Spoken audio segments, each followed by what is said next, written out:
Hello friends, எல்லாரும் எப்படி இருக்கீங்க? நல்லா இருக்கீங்களா? Welcome back to my channel. அப்போ இன்றைக்கி நான் வந்திருக்கிறது, இந்த மாதிரி நம்ம வீட்டில் நிறைய பிளாஸ்டிக் பொருளுங்கள், அப்படி இல்லைன்னா ஸ்டீல் பொருட்கள் எல்லாம் திடீர்னு ஓட்டை விழுந்துரும், அப்படி இல்லைன்னா இந்த மாதிரி எல்லாம் பிரேக் ஆயிரும். கீழே எல்லாம் விழுங்கும் போது இந்த மாதிரி எல்லாம் பிரேக் ஆயிரும். அந்த மாதிரி இருக்கிற பாத்திரம் எல்லாம் நம்ம தூக்கி தான் போடுவோம். இனிமேல் அந்த மாதிரி யாருமே தூக்கி போடாதீங்க. நிமிஷ நேரத்துக்கு சும்மா நீங்கள் வேஸ்ட்டாக தூக்கி போட்டுற ப்ரஷ் உங்கள் கையில் இருந்தாலே போதுங்க.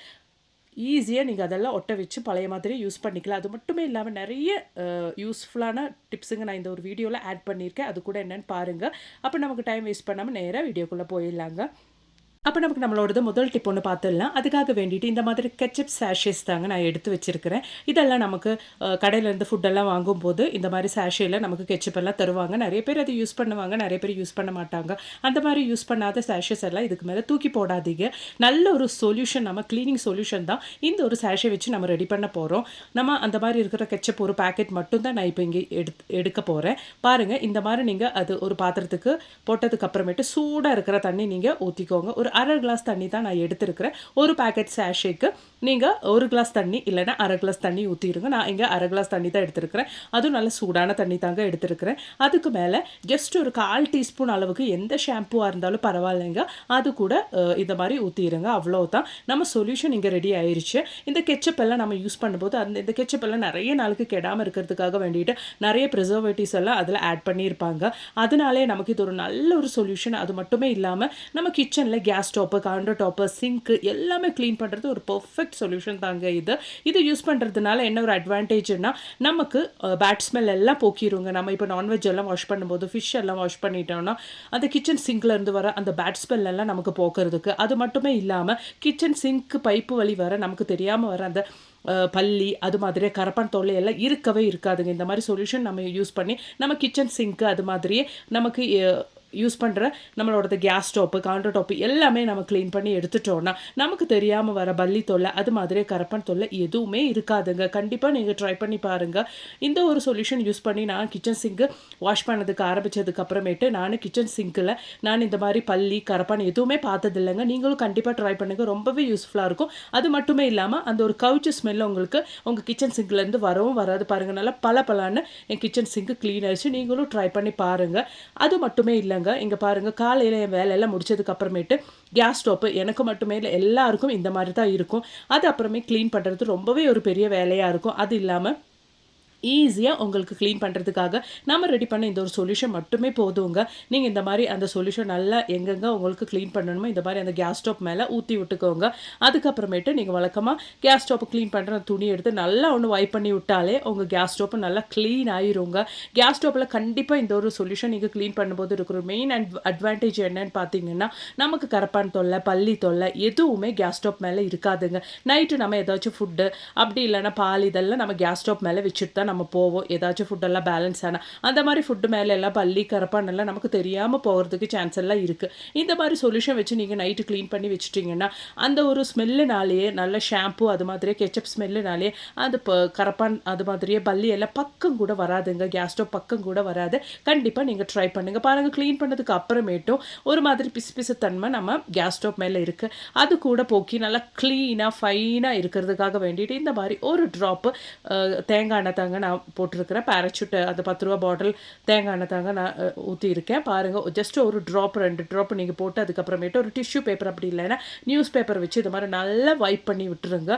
நல்லா இந்த மாதிரி நீங்கள் வைப் பண்ணி எடுத்தாலே போதுங்க. நல்லா பளிச்சுன்னு பாலிஷாக கண்ணாடி மாதிரி இந்த மாதிரி கிளாஸ் ஸ்டோப்பாக இருக்கிற கேஸ் ஸ்டோப் மட்டுமே இல்லைங்க, நீங்கள் ஸ்டீல் கேஸ் ஸ்டோப் எல்லாம் இந்த மாதிரி நீங்கள் க்ளீன் பண்ணி எடுத்தீங்கன்னா நல்லா பளிச்சுன்னு ஆயிரும். பாருங்கள், க்ளீன் பண்ணவே நமக்கு அந்த நம்ம கேஸ் ஸ்டோப்பில் அந்த நோபு பக்கம் இருக்கிற அழுக்கு எல்லாமே நமக்கு அது ஒரு டிஷ்யூ பேப்பர் மேலே வருது. க்ளீனாகவும் ஆயிருதுங்க நம்ம கேஸ் ஸ்டோப்பு. நீங்களும் இதுக்கு மேலே நீங்கள் கேஸ் ஸ்டோப்பு க்ளீன் பண்ணும்போது இந்த ஒரு மெத்தடை நீங்கள் ட்ரை பண்ணி பாருங்க எவ்வளோ பளிச்சுன்னு நம்ம கேஸ் ஸ்டோப்பு ஆயிடுச்சுன்னு. இதுக்கு முன்னாடி நீங்கள் கேஸ் ஸ்டோப் பார்த்துருப்பீங்க, இப்போவும் பார்க்குறீங்க எவ்வளோ வித்தியாசம் இருக்குன்னு. நீங்களும் இதுக்கு மேலே இந்த கெச்சப் எல்லாம் நீங்கள் தூக்கி போடாதீங்க. இந்த ஒரு சொல்யூஷன் ரெடி பண்ணதற்காக வேண்டி மட்டுமே நீங்கள் மாற்றி வச்சுக்கோங்க. பிடிச்சிருந்தா மறக்காமல் ஒன்று லைக் பண்ணுங்கள் ஃப்ரெண்ட்ஸ். இப்ப நமக்கு ஒரு ஹெல்த்தியான ஒரு ரெசிபி பார்க்கலாங்க. அதுக்காக வேண்டிட்டு கருப்பு கவுனி அரிசி தாங்க நான் எடுத்திருக்கேன். ஒரு பவுலு கருப்பு கவுனி அரிசி நல்லா ஓவர் நைட்டு நான் சோக் பண்ணி வச்சிருந்தேன். அந்த கருப்பு கவுனி அரிசி ஒரு பவுலு நானு எடுத்திருக்கேங்க. பாருங்க. இந்த மாரி நல்லா சோக் பண்ணி வச்சிரணும். அப்பதான் நமக்கு ஈஸியா குக் ஆகி கிடைக்கும். என்னதான் நம்ம குக்கர்ல போட்டு குக் பண்ணி எடுத்தாலும் நைட்டு ஃபுல்லா நம்ம சோக் பண்ணா தான் ஈஸியா குக் ஆகி கிடைக்கும்.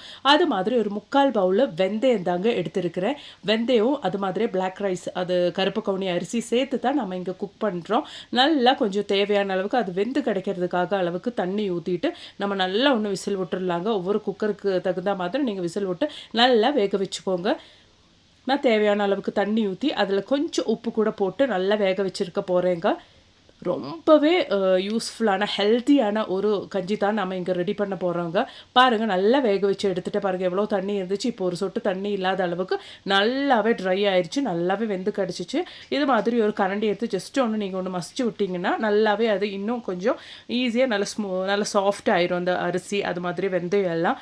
இதுக்கப்புறமேட்டு நான் கொஞ்சம் சர்க்கரை வெல்லம் தாங்க சேர்த்து கொடுக்குறேன். வெல்லம் இந்த மாதிரி நீங்கள் சேர்த்து கொடுத்துட்டிங்கன்னா ஸ்வீட்டாக இருக்கும். உங்களுக்கு இந்த மாதிரி ஸ்வீட்டாக சாப்பிட்றதுக்கு பிடிக்கலன்னா நீங்கள் தாளித்து விட்டு கூட சாப்பிட்டுக்கலாங்க. நம்ம இந்த மாதிரி வெல்லம் சேர்த்து பண்ணும்போது நமக்கு அந்த கசப்பு தன்மை ரொம்பவே தெரியாது. குழந்தைங்களுக்கு கூட கொஞ்சம் கொஞ்சம் தரலாம். நீங்கள் அவ்வளோ ஹெல்த் பெனிஃபிட்ஸ் இருக்கிற ஒரு கஞ்சி தாங்க, ஸ்வீட் கஞ்சி தாங்க நம்ம இங்கே ரெடி பண்ண போகிறோம். பாருங்கள், நான் கொஞ்சம் கொதி வர்றதுக்காக வேண்டி கொஞ்சம் கூட தண்ணி ஊற்றியிருக்கேன். அவ்வளோதான். நம்ம ஜஸ்ட் ஒன்று கொதி வர வச்சிடலாம். ரொம்பவே டேஸ்ட்டாக இருக்கும். அந்த கசப்பு தன்மையெல்லாம் உங்களுக்கு தெரியவே தெரியாதுங்க. இதுக்கப்புறமேட்டு நான் ஒரு பவுலு தேங்காய் பால் தாங்க ஊற்ற போகிறேன். பாருங்கள், ஒரு பவுலு நல்லா திக்கு தேங்காய் பால் தான் நான் எடுத்துருக்கிறேன். அது கூட நமக்கு அதுக்கு மேலே ஊற்றிடலாம். அந்த தண்ணி கொதிச்சதுக்கப்புறம் நம்ம மறுபடியும் ஊற்றின அந்த தண்ணி ஒன்று கொதிச்சதுக்கு அப்புறம் மட்டும்தான் நம்ம இந்த தேங்காய் பால் ஊற்றணும். ஏன்னா தேங்காய் பால் ஊற்றினதுக்கு அப்புறமேட்டு ரொம்பவே கொதி விடக்கூடாது. அதுக்காக வேண்டி தான். அவ்வளோதான், நம்மளோடது ஸ்வீட் கஞ்சி இங்கே ரெடி ஆயிடுச்சு. உங்களுக்கு வேணும்னா நீங்கள் நட்ஸ் எல்லாம் கூட நெய்யில் போட்டு இது பண்ணிவிட்டு நீங்கள் போட்டுக்கலாம். ஒரு வாரம் நீங்கள் காலையில் பிரேக்ஃபாஸ்ட்டாக இந்த ஒரு கஞ்சி நீங்கள் எடுத்துகிட்டு வந்தீங்கன்னா கண்டிப்பாக உங்களுக்கு வெயிட் லாஸ் நல்ல ரிசல்ட்டு கிடைக்கும். கொலஸ்ட்ரால் இருக்கிறவங்களுக்கு, அது மாதிரியே நிறைய இந்த ஜாயிண்ட் பெயின்ஸ் இருக்கிறவங்களுக்கெல்லாம், இடுப்பு வலி, ஜாயிண்ட் பெயின், லேடிஸுங்களுக்கெல்லாம் இருக்கிற ஒரு மெயின் பிரச்சனை தான் இந்த இடுப்பு வலி. அதெல்லாம் இல்லாமல் போகிறதுக்கு ஒரு வாரம் நீங்கள் கண்டினியூஸாக இதை எடுத்தால் போதுங்க. நான் இங்கே கொஞ்சம் டேட்ஸ் இதில் ஆட் பண்ணுறேன். அது மாதிரியே கொஞ்சம் நெய் கூட ஆட் பண்ணியிருக்கேங்க இந்த ஒரு கஞ்சியில். அவ்வளோதாங்க, நம்ம கஞ்சி இங்கே ரெடி ஆயிடுச்சு. உங்களுக்கு ஸ்வீட் தேவையில்லைன்னா நீங்கள் தாளித்து மட்டுமே எடுத்தால், தேங்காய் பால் வரைக்கும் நீங்கள் ஆட் பண்ணதுக்கப்புறம் ஜஸ்ட்டு நீங்கள் சின்ன வெங்காயம், சின்ன ஜீரகம்லாம் போட்டு தாளித்து எடுத்துகிட்டு கூட இந்த ஒரு கஞ்சி நீங்கள் குடிச்சிக்கலாம். ரொம்ப கசப்பு தெரியாமல் இருக்கிறதுக்காக வேண்டிட்டு தான் நான் இங்கே ஸ்வீட்டாக பண்ணிட்டேன். உங்களுக்கு எப்படி பிடிக்குதோ அப்படி நீங்கள் எடுத்துக்கலாங்க. ஒரு வாரம் நீங்கள் எடுத்தாலே போதுங்க. அவ்வளோ ரிசல்ட் உங்களுக்கு இருக்கும். லேடிஸ்க்கு இந்த ஜாயிண்ட் பெயின், இடுப்பு வலி, ஜென்ஸுக்காக இருந்தாலும் ரொம்பவே ஹெல்த்தியான ஒரு கஞ்சி. கண்டிப்பாக ட்ரை பண்ணுங்கள். பிடிச்சிருந்தா லைக் பண்ணுங்கள் ஃப்ரெண்ட்ஸ். அப்போ இனி நான் தான் இந்த மாதிரி ஒரு பாட்டில் மூடி தாங்க எடுத்திருக்கிறேன். இந்த பாட்டில் மூடி வச்சு நம்ம என்ன பண்ண போகிறோன்றதை பார்த்துடலாம். உங்கள் கிச்சன் சிங்க் அடிக்கடி ப்ளாக் ஆகுதாங்க. இதுக்கு மேலே அந்த பிரச்சனையே உங்களுக்கு வராது. அதுக்காக வேண்டிட்டு ஃபஸ்ட்டு நம்ம இந்த மாதிரி அந்த மூடி மேலே இந்த மாதிரி குட்டி குட்டி ஹோல்ஸ் ஒன்று போட்டு விட்டுருலாங்க. பாருங்கள், இந்த மாதிரி நான் ஹோல்ஸ் போட்டு விட்டுருக்கிறேன். அவ்வளோதான். உங்களுக்கு வேணும்னா கொஞ்சம் கூட பெரிய பெரிய ஹோல்ஸாக நீங்கள் எடுத்துக்கலாம். நான் இந்த மாதிரி குட்டி குட்டி ஹோல்ஸு தான் போட்டு வச்சுருக்கிறேன். இதுக்கு மேலே உங்களுக்கு கிச்சன் சிங்க் ப்ளாக் ஆகுன்ற பிரச்சனையே வராது. அது எப்படின்னு நம்ம பார்த்துடலாங்க. பாருங்கள், நம்ம கிச்சன் சிங்கில் தான் இந்த மூடி நம்ம ரெடி பண்ண இந்த ஒரு மூடி நம்ம போட்டு விட போகிறோம். ஏன்னா நம்ம வாஷ் பண்ணி எடுக்கும்போது நிறைய ஃபுட்டெல்லாம் நமக்கு தெரியாமலே கிச்சன் சிங்க் வழி அந்த பைப்புக்குள்ளே போயிடும். அதனாலே ஈஸியாக அந்த ஒரு விஷயத்தினால மட்டும்தான் நம்மளோட கிச்சன் சிங்க் அடப்பு வர்றதுக்கு சான்ஸ் இருக்குது. இந்த மாதிரி நீங்கள் ஒரு மூடி ரெடி பண்ணி போட்டு வச்சுட்டிங்கன்னா எவ்வளோ தான் நீங்கள் வாஷ் பண்ணி என்ன தான் வாஷ் பண்ணி போட்டாலும் அந்த ஒரு மூடிக்கு மீறி எதுவுமே கிச்சன் சிங்க் பைப்புக்குள்ளே போகவே போகாதுங்க. பாருங்கள், கொஞ்சம் சாப்பாடு இருக்குது, அந்த சாப்பாடு கூட அந்த மூடியிலே தங்கி நிற்கிது. அது நீங்கள் அப்படியே வேஸ்ட்டில் போட்டால் மட்டுமே, எடுத்து வேஸ்ட்டில் போட்டால் மட்டுமே போதும். உங்களுக்கு எவ்வளோ வருஷம் ஆனாலும் கிச்சன் சிங்க் அடப்புன்ற பிரச்சனையே வராது. இந்த மாதிரி நீங்கள் ரெடி பண்ணி கிச்சன் சிங்கில் போட்டு வச்சுட்டிங்கனாலே போதுங்க. கண்டிப்பாக ட்ரை பண்ணுங்கள். இந்த ஒரு டிப் உங்களுக்கு பிடிச்சிருந்தா மறக்காமல் ஒன்று வீடியோக்கு லைக் கூட பண்ணுங்கள் ஃப்ரெண்ட்ஸ். உங்கள் ஃப்ரெண்ட்ஸ் அண்ட் ஃபேமிலி கூட ஷேர் பண்ணி சப்போர்ட் பண்ணுங்கள். அப்போ இனி நமக்கு நம்மளோடது அடுத்த டிப் ஒன்று பார்த்துடலாங்க. இந்த மாதிரி பிளாஸ்டிக் பவுல்ஸில் எல்லாம் நமக்கு இந்த மாதிரி ஓட்டை அப்படி இல்லைன்னு இந்த மாதிரி எல்லாம் பெரிய பிரேக் எல்லாம் ஆச்சுன்னா என்ன பண்ணலான்றது நம்ம பார்த்துடலாங்க. லைஃப் லாங் நமக்கு பிரச்சனையே வராத அளவுக்கு நமக்கு ஈஸியாக அதை ஒட்ட வச்சிடலாங்க. நம்ம சும்மா தூக்கி போடுற இந்த மாதிரி ஒரு ப்ரஷ்ஷு நம்ம கையில் இருந்தாலே போதுங்க. அது நல்லா நம்ம இந்த மாதிரி சூட் பண்ணி எடுத்துடலாம். நான் வீடியோவில் பண்ணுற மாதிரியே நீங்கள் பாருங்கள். நான் இந்த ஒரு வீடியோ உங்களுக்கு ஸ்கிப் பண்ணாமல் தாங்க காமிக்கிறேன். இந்த ஒரு டிப்பை உங்களுக்கு ஸ்கிப் பண்ணாமல் தான் காமிக்கிறேன். லைவாக உங்களுக்கு நான் இந்த ஒரு பவுலை நான் ஸ்டிக் பண்ணி அந்த ஓட்டை தெரியாத அளவுக்கு ஸ்டிக் பண்ணி நீட்டாக நம்ம தண்ணி ஊற்றி ஒரு சொட்டு தண்ணி கூட கீழே வராத அளவுக்கு வரைக்கும் வரைக்கும் எப்படி நம்ம ஸ்டிக் பண்ணி எடுக்க போகிறோன்றது வீடியோ ஸ்கிப் பண்ணாமல் நான் உங்களுக்கு காமிக்கிறேன். பாருங்கள் எவ்வளோ ஈஸியாக அந்த ப்ரஷ்ஷை பற்ற வச்சுட்டு நீங்கள் இந்த மாதிரி அதுக்கு மேலே காமிச்சு விட்டாலே போதுங்க. பாருங்கள் ப்ரஷ் இந்த மாதிரி நீங்கள் காமிச்சு விட்டால் மட்டுமே போதும்.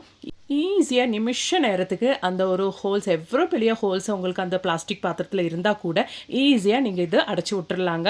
பெரிய பெரிய பக்கெட்ஸ் இந்த சின்ன பவுல்ஸ் எல்லாம் நம்ம தூக்கி போட்டுருவோம். ஆனால் பெரிய பெரிய பக்கெட்டு அது மாதிரி குடம் எல்லாம் நமக்கு கையில் வந்து ஸ்லிப்பாகி கீழே விழுந்துச்சுன்னா பெரிய பிரேக் ஆயிருங்க. பெரிய ஒரு ஹோல்ஸ் எல்லாம் வரதுக்கு சான்ஸ் இருக்குது. அதெல்லாம் நமக்கு தூக்கி போடுறதுக்கே மனசு வராது. அந்த மாதிரி இருக்கிற பாத்திரத்துல எல்லாம் நீங்கள் இந்த மாதிரி வேஸ்ட்டாக தூக்கி போடுற ப்ரஷ்ஷை வச்சு இந்த மாதிரி ட்ரை பண்ணிட்டீங்கன்னா பாருங்கள், உங்களுக்கு பார்த்தாலே தெரியும் எவ்வளோ ஈஸியாக அந்த ஹோல்ஸ் எல்லாம் அடைஞ்சு வருதுன்னு. பாருங்கள் நல்லாவே அந்த ஹோல்ஸ் எல்லாம் நமக்கு ஈஸியாக அடைஞ்சு கிடைக்குது. இந்த மாதிரி நீங்கள் பண்ணால் லைஃப் லாங் உங்களுக்கு அந்த ஹோல்ஸ் அதுக்கப்புறமே விட்டு வரவே வராதுங்க. கண்டிப்பாக நீங்கள் ட்ரை பண்ணுங்கள். இந்த ஒரு மெத்தடு உங்கள் ஸ்டீல் பாத்திரம், உங்கள் வீட்டில் ஸ்டீல் பாத்திரம் இருந்து சின்ன சின்ன ஹோல்ஸ் எல்லாம் அதில் ஆனால் கூட இந்த பழைய ஒரு ப்ரஷ் வச்சு நீங்கள் இந்த மாதிரி ட்ரை பண்ணிங்கன்னா ஈஸியாக இருப்பாருங்க. நான் அது நல்லா காய வச்சு எடுத்துட்டேன். அந்த பவுலு நல்லா இந்த மாதிரி ஒட்டை வச்சு காய வச்சு எடுத்துட்டேன். பெரிய ஹோல்ஸாக இருந்ததுனாலேயே கால்வாசி அளவுக்கு ப்ரஷ்ஷை நான் யூஸ் பண்ணிவிட்டேன். பாருங்கள் நல்லாவே காய வச்சு எடுத்துட்டேன். நமக்கு அது பெருசாக ஒட்ட வச்ச மாதிரியே தெரியல. பாருங்கள் உள்ளெல்லாம் பெருசாக நமக்கு ஒட்ட வச்ச மாதிரியே தெரியல. பாருங்கள் நான் தண்ணி ஊற்றி கூட உங்களுக்கு காமிக்கிறேன் எவ்வளோ அளவுக்கு அது ஸ்ட்ராங்காக நிற்கிதுன்னு. ஒரு சொட்டு தண்ணி கூட உங்களுக்கு கீழே வரவே வராதுங்க. பாருங்கள் உங்களுக்கு பார்த்தாலே தெரியும் நல்லாவே ஸ்ட்ராங்காக நிற்குங்க. எவ்வளோ காலம் ஆனாலும் உங்களுக்கு அது விட்டு போகவே போகாது. கண்டிப்பாக நீங்களும் இதுக்கு மேலே உங்கள் வீட்டில் பிளாஸ்டிக் பாத்திரம் அப்படி இல்லைன்னா ஸ்டீல் பாத்திரத்தில் இது மாதிரி ஹோல்ஸ் விழுந்துருச்சுன்னா இல்லைன்னா பிரேக் ஆயிடுச்சுன்னா கண்டிப்பாக இந்த ஒரு டிப்பு பழைய ப்ரஷ்ஷை வச்சு நீங்கள் ட்ரை பண்ணி பாருங்கள். இந்த வீடியோ உங்களுக்கு மிகவும் பயனுள்ளதாக இருக்குன்னு தோணுச்சுன்னா மறக்காமல் லைக் பண்ணுங்கள். தேங்க்ஸ் ஃபார் வாட்சிங்.